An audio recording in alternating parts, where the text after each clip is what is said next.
Refining and enhancing their trade, From Software utilised their talented director Hidetaka Miyazaki to create their magnum opus, Elden Ring. Infused with the creative vision of best-selling author George R.R. Martin, Elden Ring has provided a vast land, deepened with the mythology and stories that surpass even the high levels that From Software set in their previous games. The Tarnished of no renown arise into the land between, a realm that was once in order, ruled by Queen Marika the Eternal. But the source of this realm's power, the Elden Ring, was shattered, throwing the lands between into a war amongst Marika's children in order to determine who will become the next Elden Lord. Aided by the maiden Melina, the Tarnished is led through a world of unravelling mystery, with stories and quests linking together to form a vague and mysterious narrative. Because of this, many have proposed countless theories and ideas as to how and why the events of Elden Ring took place.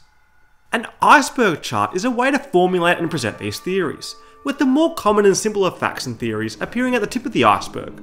But the deeper down the iceberg we venture, the more perplexing and obscure the theories become. As Elden Ring is still a relatively new game, we've created our own iceberg especially for this video. It's full to the brim with many theories and conspiracies proposed and discussed by the Elden Ring community. So let's unearth our lost grace and explore the Elden Ring iceberg.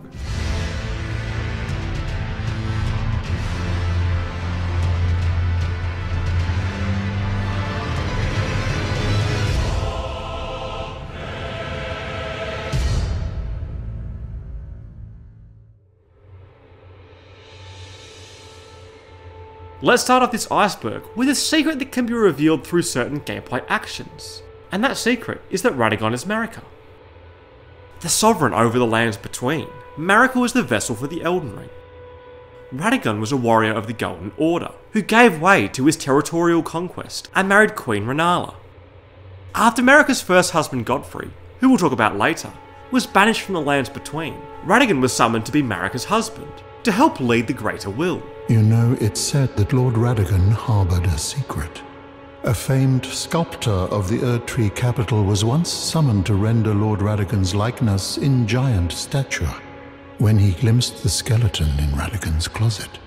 And as such, it's said the great statue harbors his secret too. This statue reveals that Radagon is in fact Marika, two sides of the same entity. To think that Radagon was Marika herself, or at least such is all I can interpret from the rhythm and calculus of his finger. How would such a thing even have been possible, I wonder?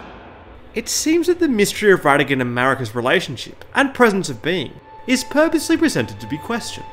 It does seem strange, as Muriel ponders, as to why Radagon would leave his created peace with his beloved Rennala to return to the Erdtree capital. The mystery endures to this day as to why Lord Radagon would cast Lady Rennala aside. Marika's hammer details that it was the tool with which Queen Marika shattered the Elden Ring, and also the tool that Radagon used to attempt to repair the Elden Ring. So while Radagon is Marika, he doesn't seem to follow the same thought process of turning against the Greater Will.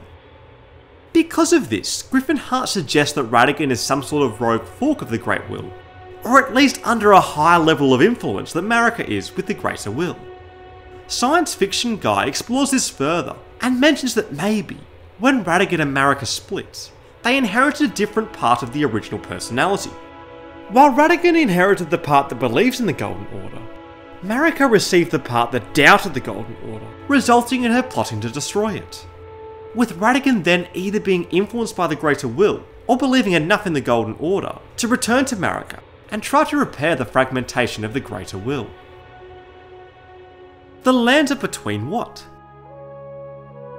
A vast world concealing many secrets. Even the name of the lands between suggests that there's more to the Elden Ring universe than we as the Tarnished are exposed to. This land is said to be between, but what exactly is it between? We can interpret this in two ways: that this land is physically between something, or metaphorically. Even though the Tarnished is only exposed to the lands between through Elden Ring, there are many mentioned locations that stretch beyond the lands between. An armor set is said to originate from the lands of Reeds, a nation that has been locked in a miserable civil war. Briar's Great Shield also originates from Yohech, a land of proudly solitary ascetics. so perhaps the land between is just physically wedged between all of these nations.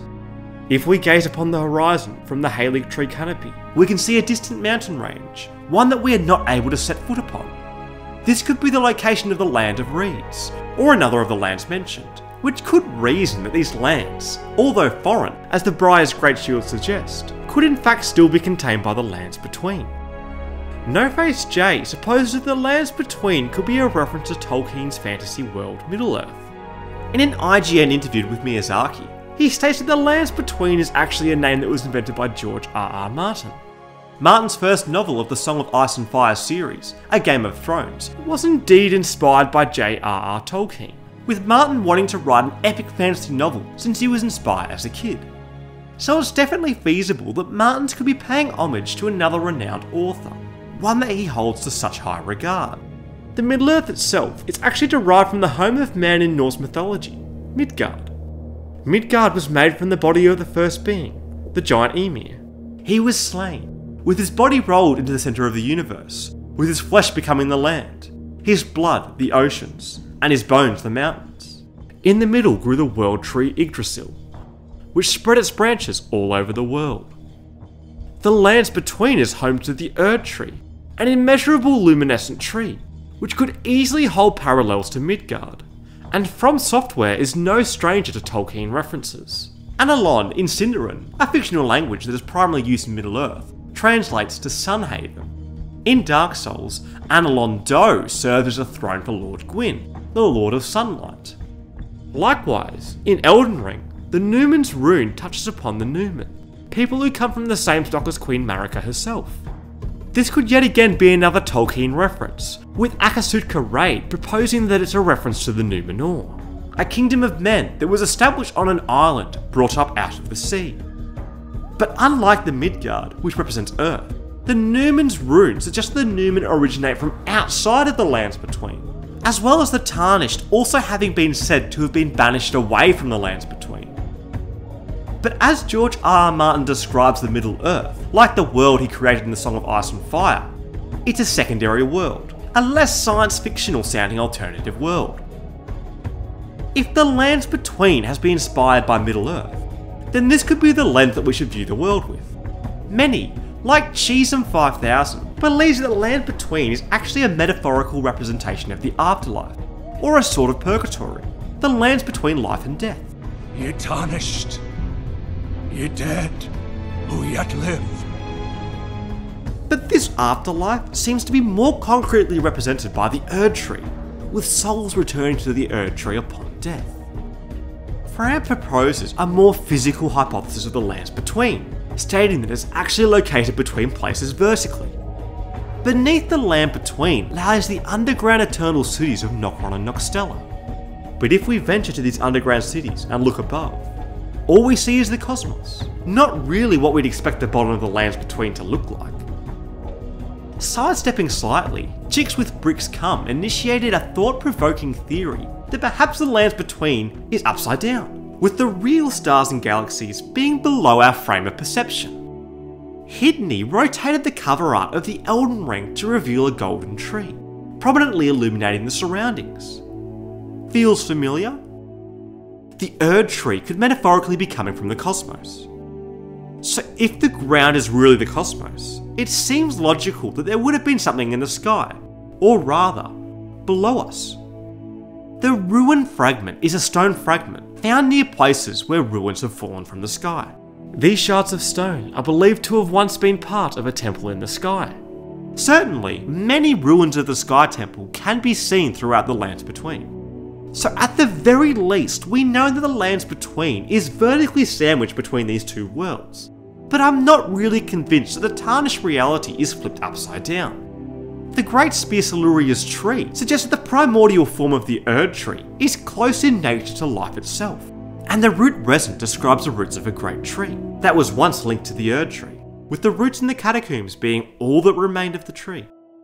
This weakens the analogy of the great tree originating from the cosmos, with the Erd tree more likely spawning from a corruption or infection of the great tree, with that infection possibly coming from the cosmos. Furthermore, the sword stress armour of the Nox, the people of the eternal underground cities, states that the Nox were banished deep underground, now living under a false night sky. So the sky below is fake, which means that the sky that we see above is more likely to be the true version. And if the lands between is actually a vertical representation of lands, this would also relate to the layers of the land in Norse mythology. So as for the real origins of the lands between, Miyazaki explained that it was intended to be an invitation to this mysterious new land. So the naming of this land is intentionally mysterious. And I think that this is to purposely hint at multiple outcomes. The lands between is very likely to be hinting at the land being the meat of the universe sandwich, but perhaps more loosely, like Middle Earth, it's a peculiar secondary world. Seeing as we are in the sky segment of the iceberg, and we have been talking about the sky, let's discuss another point, that the Sky Temple is Farum Azula. Located far beyond, past the mountaintop of the giants, the crumbling Farum Azula is a floating island that's home to many dragons. As we've seen by the ruined fragment, a Sky Temple once resided above the lands between. Farum Azula does contain a dragon temple, but is coupled with other structures such as a Colosseum and the Beast Grave. J.C. Gilbersaurus proposes that, like the Vatican City, the Farum Azula once contained many complex buildings and areas, which have since crumbled and fallen down to the lands between. But why is Farum Azula, a once prominent sky temple, slowly being reduced to an imminent pile of rubble? Fletcher Varnson presents that Farum Azula was always destined to crumble. The Old Lord's Talisman depicts the first Elden Lord, whose seat lies at the heart of the storm beyond time. Dragon Lord Pasadusax is a boss found at the crumbling Farum Azula, who is awaiting his god, also at the heart of storm beyond time. It seems inevitable that Farum Azula, a once mighty sky temple, would end up slowly falling down to earth. Now it's time for us to descend from the sky and explore the vast expanse of the surface. Secret map messages. The Elden Ring map helps the Tarnished navigate their way through the large expanse of the land between. Initially, the map is incomplete, needing to be pieced together through the gathering of map fragments placed around the world. If we examine a more complete map closer, riddled throughout the ocean, we can see some sort of text or cipher, fading away into the obscurities of history. These marks could just be an artistic flair, or suspiciously placed cuts through wear and tear. But some of these marks are placed purposely inside of ribbons, almost as if they are representing the names of places. So could these texts be hiding a hidden message? A map extracted from the Elden Ring beta showed a concept variant of Limgrave and the Weeping Peninsula, and it contained many cryptic runes scattered around the map. Several Chinese Elden Ring fans, including Hephaestus 2020, discovered that these runes were in fact the Yi script of Liangshan. This Yi language, and the art surrounding it, didn't actually appear in the final release map of Elden Ring, but the location of these strange markings correspond very closely to this map with eligible writings. So maybe the decryption of this language will actually hold clues as to what these markings mean. And credit goes to Yuyanx for translating the video originally created by Blast Wallace discussing this Elden Ring beta map. The markings surrounding the Weeping Peninsula are depicting the four seas: the East Sea, the West Sea, the South Sea, and the sea to the west of Limgrave being the North Sea. Just above the text of the North Sea, there's a warning stating, "Do not listen to the songs of the Lying Mermaid." In Greek mythology, the sirens lure nearby sailors with their enchanting musics to shipwreck on the rocky coast of their island. There is an image in the beta of the leaked map, but this was just taken from Paolo Fulani's world map, so it's most likely just a placeholder. But maybe this island of mermaids could relate to the nearby Dragon Communion Island. In a whirlpool of water beneath the Dragon Communion Island, there is another warning: multiple witnesses to a sea serpent. Danger. But these aren't the only dangerous water creatures found within this map. The markings near the Bridge of Sacrifice detail that the body of water between the Weeping Peninsula and Limgrave is called the Kraken Channel, which also happens to originate from Greek mythology. A kraken can also be found on the map to the west of Limgrave, but it does look like it's been crudely placed, being roughly cut. If we venture northeast between Limgrave and Caelid, we can see yet another warning: monster habitat, do not get close. While at the far south of the map lies the Moskin Strolman, popularly known as the Maelstrom. It's one of the strongest whirlpools in the world, located off the coast of Norway. The Limgrave continent is titled Sea God Continent, while Stormvale Castle is strangely translated to Edinburgh Castle, perhaps being the castle that inspired it. There are many other markings on the map, from different motorbike models, except for the opening passage of the HK story, to From Software employees signing their name. So it kind of feels like a bunch of red herrings created by From Software, disguised as ancient text in order to add some flair or authenticity to the world of Elden Ring. It certainly wouldn't be the first time that they've done this. This could also mean that other codes in the Elden Ring universe, such as the Coded Sword and Cipher Parta, frustratingly may not have a key to unlock their riddles either. The Coded Sword description does state that it's a blade comprised of a formless cipher, but I just hope this cipher hasn't been solved yet. Let's spend some time delving into one of the more mysterious lifeforms in Elden Ring, the Albinaurics. The Albinaurics are an artificial humanoid lifeform, and they are seen as impure, having been made by human hands and untouched by the Erdtree's grace. Due to this perceived lack of grace, the Albinaurics are treated as outcasts by most in the lands between, having been tortured at the Volcano Manor and having their Albinauric village destroyed. The whole village is finished. The cursemongers have destroyed everything. No one that remains has their wits about them. There are two distinct types of Albinaurics, categorised into generations. The first generation of Albinaurics are those who cannot walk, often mounting themselves on wolves, using an Albinauric longbow of delicate silverwork. They also bleed a silvery white liquid, which Venator IV suggests is mercury, postulating that the mercury, being a heavy liquid metal, kept pooling in their legs, unable to circulate, essentially crippling them, and their legs being preserved, because mercury is also a great preservative. Maybe this is why many of the Albinaurics seem to attack you in the village of the Albinaurics, because they have gone mad through the poisoning of their mercury blood. No one that remains has their wits about them. The second generation of Albinaurics are shorter than that of the first generation, becoming less humanoid, with larger heads and greyish skin. But these Albinaurics are much more agile, being able to walk, and even cartwheel their merry way around. While I do like the thought process behind the Albinaurics having mercury blood, if the second generation's blood is the same as the first, I think the blood would more likely be made of silver. Used by the second generation, the Albinauric shield represents a primordial drop of dew from which they are said to have been created from. This could very well be a silver drop, with the silver tear being a result of an attempt by the Eternal City to forge a lord. A student at the Academy of Rhea Lucaria, Thops, has some dialogue which could be crucial to piecing the Albinaurics together. Oh, one more thing. Beware the Albinaurics, accursed souls born of a forbidden right of the Eternal City. So not only could the Albinaurics have silver blood, they also came from the Eternal City, perhaps being related to mimic tears that are also from the Eternal City. But this isn't the end of the connections that the Albinauric may have. One theory, popularised by Prionisus, is that the Royal Knight Loretta is in fact an Albinauric. Found in the Caria Manor, Loretta is a guardian who uses her great bow to rain destruction on all who would dare approach the estate grounds. When she has faced a physical form of Miquella's Halig Tree, she drops Loretta's mastery, which explains that this sorcery was developed by Loretta after her long and bloody journey to seek out a place where the Albinaurics could live in peace. Although the Knights of Caria do treat non-humans equally, with the Troll's Knight Sword saying that the Trolls are treated as true Knights of Caria, fighting arm in arm, it still remains quite peculiar as to why Loretta would fight so strongly for the Albinaurics. Perhaps not as peculiar if Loretta herself was an Albinauric. Loretta's shield, the Silver Mirror Shield, seems to depict the sacred drop of dew that created the Albinaurics.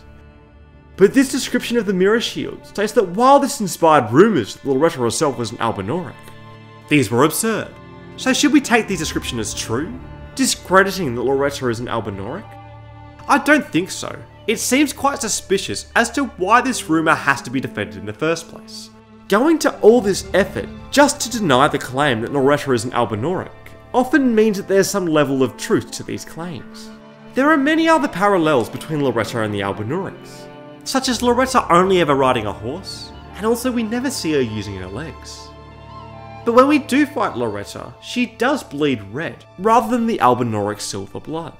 So maybe Loretta is not actually an Albinauric, or potentially the blood we spill is only that of the horse. Or maybe Loretta is part of a lost generation of Albinaurics, one that bleeds red. It does seem that Loretta is perhaps not the only Carian linked to the Albinaurics. Renala, Queen of the Full Moon, is the last Carian queen, imprisoned in the Grand Library. She obsesses over rebirth, which can be performed on the Tarnish if they provide a larval tear. These larval tears are the core of a creature of mimicry, known as the Silver Tear.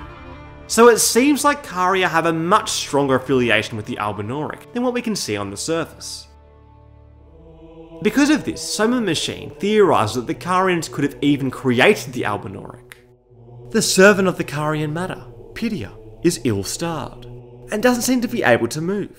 So he could also potentially be an Albinauric. Pidia's humble demeanour suggests that he's someone of lowly stature. I'm sorry, your worship. So perhaps the Albinaurics were created by the Carians as slaves. This could potentially explain as to why Loretta would be hiding her status as an Albinauric. For in fact, the Carians did not treat them as equal, like the Trolls, but rather as lowly slaves. I feel like I've said Albinauric more than enough for now, and I feel like we're yearning for something more eternal. So let's venture from the Liurnia of the lakes to the underground. Elden Ring is a From Software prequel. As Elden Ring is released by From Software, it's almost natural that many of us would try to tie it together with other From Software games. Even as early as 2019, fans such as Luminor were speculating that the Elden Ring was a prequel, more so the birth of the Dark Souls series. Both the Dark Souls series and Elden Ring are influenced heavily by Norse symbolism, as we've touched on earlier in this video.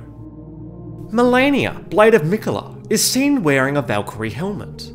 Valkyrie in Norse mythology is a female figure who guides the souls of the deceased Nordic to the afterlife.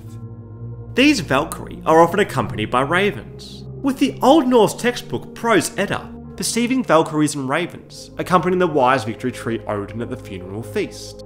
In the Dark Souls universe, ravens are also heavily associated with a female figure, Velka, the goddess of sin, overseeing the list of the guilty, one day facing the wrath of the Blades of the Dark Moon. Now this Raven comparison is quite a weak connection between Elden Ring and Dark Souls, and with only the Elden Ring trailer to work off back in 2019, many refuted Luminor's theory, citing that it was a new world created by Hidetaka Miyazaki and George R.R. Martin.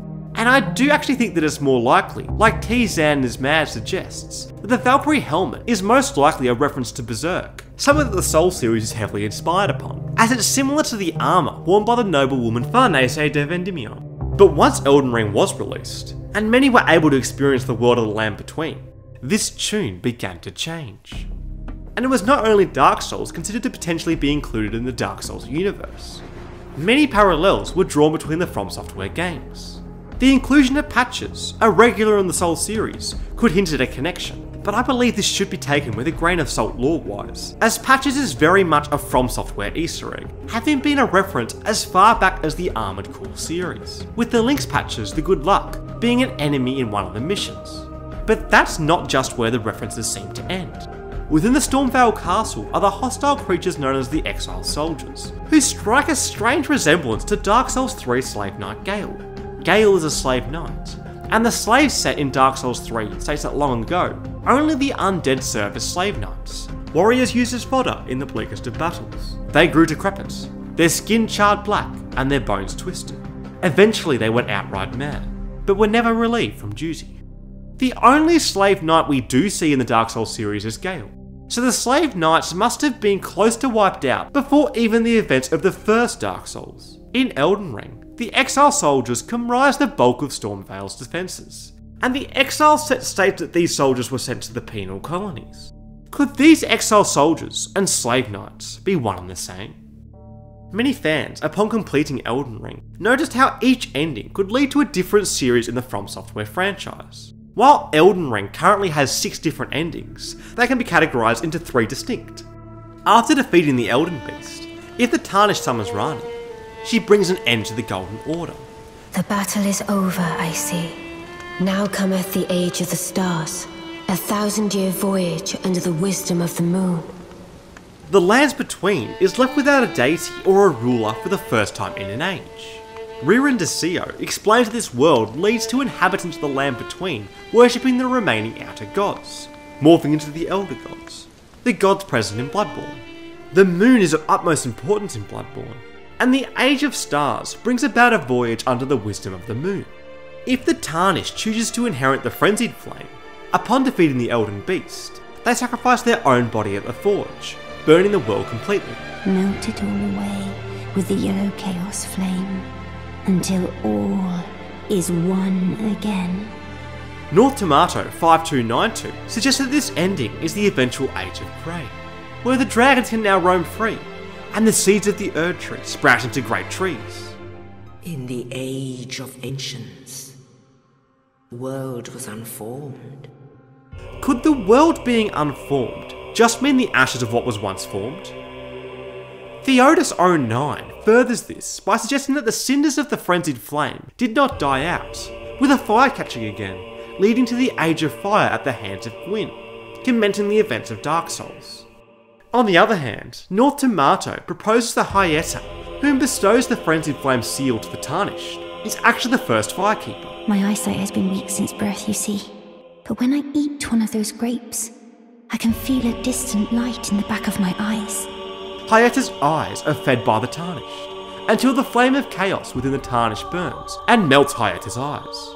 These events take place in order to enact the Frenzied Flame ending, and if we believe that this ending will take us to the events of Dark Souls, it leads us to the Age of Fire and Firekeepers. In Dark Souls 3, the eyes of a Firekeeper were the eyes of the first Firekeeper, revealing to the sightless Firekeepers things that they should never see.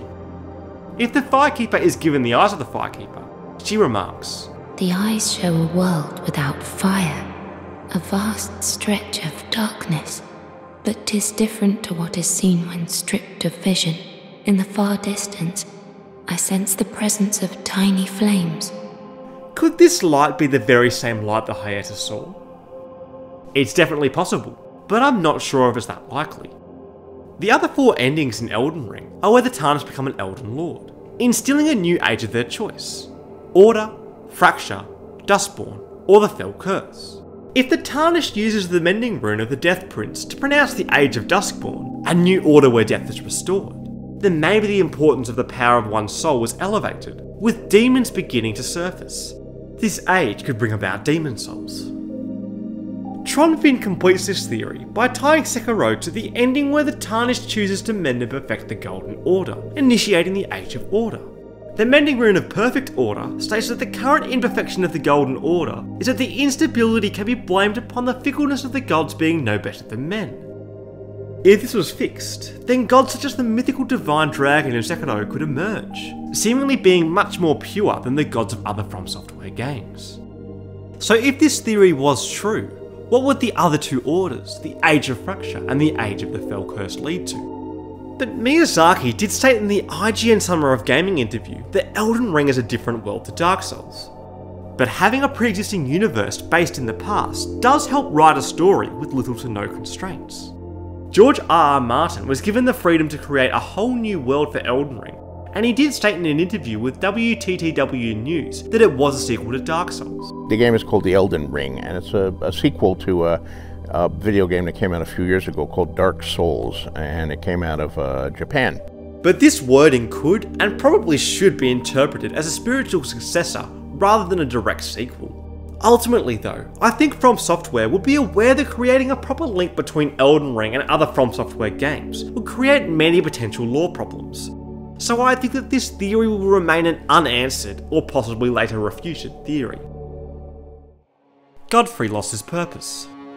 The first husband of Queen Marika the Eternal, Godfrey, was the Lord of the Battlefield, being the first Elden Lord, a title of great reverence. In the beginning, everything was in opposition to the Erd Tree, but through countless victories in war, the Golden Order began to impose their dominance over the lands between. Godfrey led the war against the Fire Giants. In Marika's own words, "Hark, brave warriors. Hark, my lord Godfrey. We commend your deeds. Guidance hath delivered ye through each ordeal to the place ye stand. Put the giants to the sword and confine the flame atop the mount. However, there came a moment when Godfrey's last enemy fell, and as the story is told, the hue in Lord Godfrey's eyes faded. The mighty warrior Lord Godfrey, along with his warriors, became the first tarnished, and were pursued out of the lands between. But how could a mighty warrior, one of high stature, fall far away from grace, so much so that they are banished from the lands between? Some, like Raphael KB, suggest that the grace within Godfrey left after his last enemy was defeated due to his purpose for the greater will having been exhausted, with him just being discarded. But the remembrance of Horaloo, the tarnished depiction of Godfrey, states that the first Elden Lord was robbed of his grace. And note the description of the Elden Lord crown. The way it phrases how Lord Godfrey's eyes faded, and it was then, as the story is told. That does imply that perhaps this is not how the true story was unravelled. Maybe something more calculated or sinister is at play. In Marika's own words, my lord, and thy warriors, I divest each of thee of thy grace. With thine eyes dimmed, ye will be driven from the lands between. Ye will wage war in a land afar, where ye will live and die. Then, after thy death, I will give back what I once claimed, grow strong in the face of death. Warriors of my lord, Lord Godfrey. I divest each of thee thy grace implies that Marika herself has deprived Godfrey and his warriors of their grace. But why would she ever do such a thing? One theory as to why Marika took away Godfrey's grace is inspired by her questioning of the Greater Will's motive. She began to plot against the Greater Will, hoping to strengthen her arms by taking away the grace of Godfrey and his warriors, hoping that they would become much stronger outside of the lands between, and upon death being brought back much stronger through the grace deployed by Marika. Smithing Master Hugh is found imprisoned at the Round Table Hold, potentially tasked by Marika to create weapons able to fell the Elden Beast. God is not easily felled, but one day without fail you will have your wish. So please grant me forgiveness, Queen Marika. So Godfrey could have just been one of the many pawns in Marika's plan to dispel the Greater Will. But that theory doesn't really leave all my questions answered. In an Edge interview, Miyazaki mentions that Godfrey is the embodiment of the tarnished long history and struggle, and he was exiled from the lands between, being someone that used to shine brilliantly and has now become tarnished, fallen from grace. It definitely sounds like Godfrey was punished for something he had done. He could indeed have been used against the Greater Will, but it does seem like he may have placed himself in that situation. Indie Blue 825 poses that Godfrey breaks his vow to conduct himself as a lord, and because of that, he was stripped of his grace and tarnished. The axe of Godfrey, Godfrey's weapon, is symbolic of Godfrey's vow to conduct himself as a lord, later becoming an emblem of the Golden Lineage. The axe used to be double-sided, but was broken in battle during the Long March of the Tarnished. With the axe being symbolism, this implies that Godfrey's vow to conduct himself as a lord has also been broken. The Talisman Godfrey icon states that when Godfrey vowed to become a lord, he took the beast regent Sarosh upon his back to suppress his ceaseless lust for battle that raged within. So it seems that Sarosh was a beast of the Golden Order's making, used to contain the temper of Horaloo in the channeled form of Godfrey. If Godfrey's vow was broken, perhaps his lust for battle was no longer able to be contained, and bloodlust consumed him. Even though later, as a tarnished individual, he is still accompanied by the beast regent Sarosh, he easily breaks free of his hold, perhaps displaying his increasing ceaseless lust for battle. Indie Blue 825 hypothesises that Godfrey broke his vow upon the battle with the Storm Lord, Dragon Placidusax. It is said that Dragon Lord Placidusax was an Elden Lord in the age before the Erd Tree. Perhaps Marika's war with the Fire Giants, the Storm Lord was the crux to extinguish the Giant's Forge, with the Forge being able to burn the Erd Tree. But Godfrey severely wounded the Storm Lord instead, exposing to the Golden Order that he could not be fully controlled. So he was exiled, falling from grace, and becoming tarnished. It's time for us to venture even deeper, to the subterrane that's unseen, the Shunning Grounds. St. Trina is Mikola. St. Trina is a character in Elden Ring that can only be pieced together through items scattered throughout the lands between.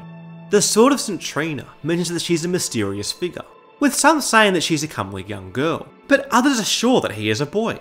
St. Trina seems to be symbolised by lilies, with her arrows being carved to resemble a withered water lily, and Trina's lily, a pale purple water lily that is on the verge of wilting, being a symbol of faith in St. Trina.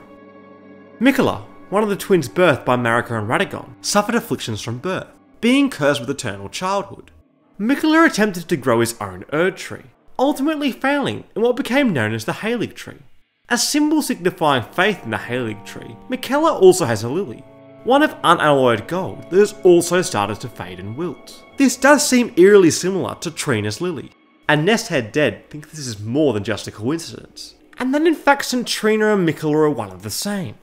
Miquella's lily is said to have been beloved by Imperium Miquella in his youth, perhaps when he was St. Trina.